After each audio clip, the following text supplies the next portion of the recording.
What's up, everybody? Vital Syntax here, playing some Battlefield Bad Company 2 Conquest on Harvest Day. Live commentary on the PC, and I wanted to talk some more about Battlefield 3. I just finished watching part of the Don't Revive Me Bro podcast that's on Pixel Enemy. And they were talking about, because they have a couple guys on that podcast that actually got to go to E3 and play the game. So they were talking about different things in the game that I hadn't known about. And I thought that I would share some of those things with you guys, just in case you guys haven't heard them yourselves.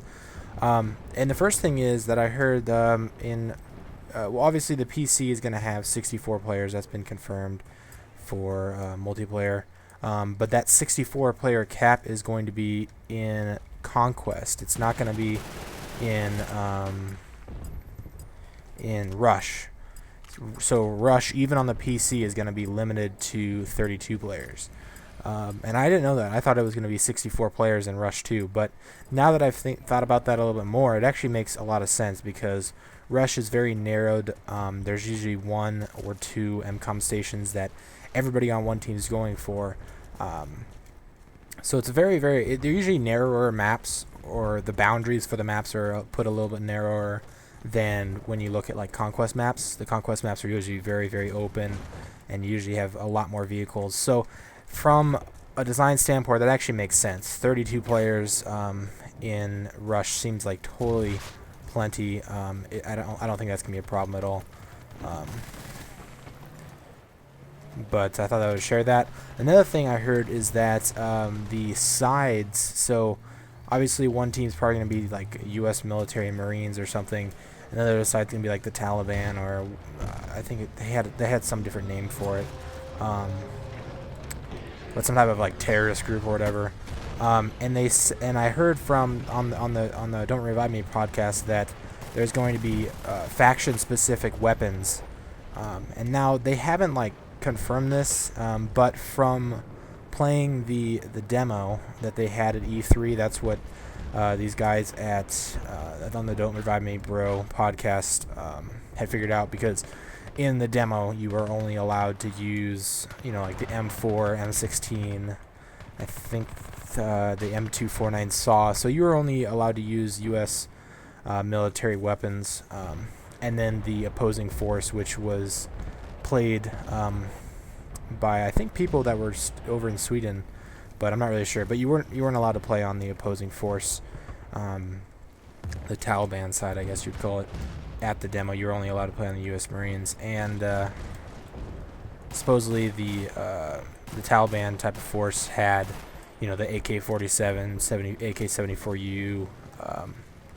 SV-98, so those type of weapons. So it's similar to Medal of Honor in the way that the factions are set up and the weapons that are available for specific factions. So I thought that was interesting. I'm guessing that it'll be similar to Medal of Honor in the way that once you reach a certain level, you'll be able to use any gun regardless of what side you're on, because if you remember in Medal of Honor, once you reached a certain level, you could use any weapon you wanted. It doesn't matter which side you're on, and I don't know why I spawned over here, but oh well. It doesn't matter which side you're on, you can just use whatever weapon you want. So I thought that was interesting. Also, this wasn't new to me on the podcast, but I thought I would say something about this. But there was a physical warfare pack that was announced during E3 that gave exclusive access to the Dow shotgun, the Type 88 LMG, and the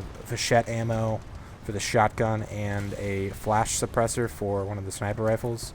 I'm not sure which sniper rifle. I'm guessing it's like the SVD or something along that lines, or along those lines. And those were only that physical warfare pack was originally only available to people that purchased the game, pre-ordered the game actually, from specific retailers in Europe. And I think there was only like 2 retailers, so it was, a lot of people were frustrated about that they wanted to have all of the content for the game without having to fly over to Europe just to buy the game. But luckily EA changed their marketing plan, so they announced that it will be available everywhere. No matter where you live, you will be able to get access to it, but you might not have access to it right away. And they also said that they're going to have Physical Warfare pre-order available in the U.S. as well as what's already available in Europe. So I thought that was interesting. So far, everything I've seen on Battlefield 3 looks amazing. From what I've heard, it looks like Medal of Honor, but it plays like Bad Company / Battlefield 2. And I think that's a perfect mix, because in my eyes, Medal of Honor has been the best looking DICE Frostbite engine, but obviously was not the best playing.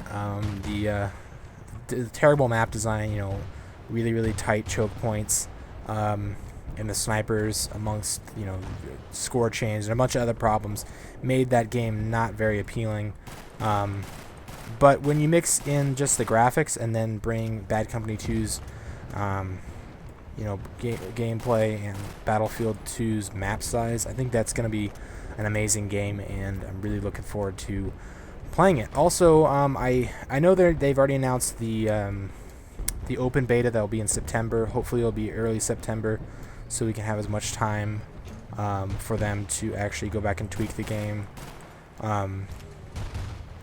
But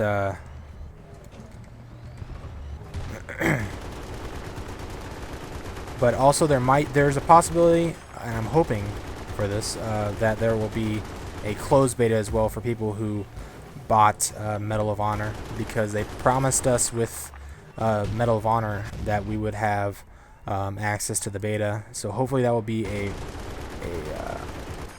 beta that's before the open beta, or else that would be kind of a pointless purchase, because I really didn't play Medal of Honor all too much. So yeah, that's basically all I had to say. Hopefully that was insightful for some of you guys that maybe had not heard about some of that information. And I strongly suggest you guys go check out the Don't Revive Me Bro podcast if you guys haven't already. It's pretty awesome. They do a really good job, and they have a lot of people over there that are really experienced with Battlefield. Basically everybody in the Pixel Enemy community is a huge Battlefield fan, and these guys are just going to keep reviving. Really? Alright, well, I'll catch you guys later. Thanks for watching.